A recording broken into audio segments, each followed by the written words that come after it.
Hi friends, ఇక బుధవారం morning early morning 8 కల్లా అయితే పూజ అయిపోయిందండి. ఇక ఈరోజు వచ్చేసి దేవుడి మందిరం అంతా శుభ్రం చేసి పటాలైతే తుడుస్తున్నాను అనమాట.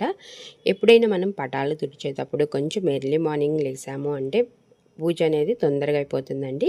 ఇక పటాలు తుడిచేటప్పుడు ముందుగా తడి క్లాత్తో తుడిచి, ఆ తర్వాత పొడి క్లాత్తో తుడిచి, గంధం కుంకుమతో బొట్లు పెడితే చాలా చక్కగా ఉంటుందండి.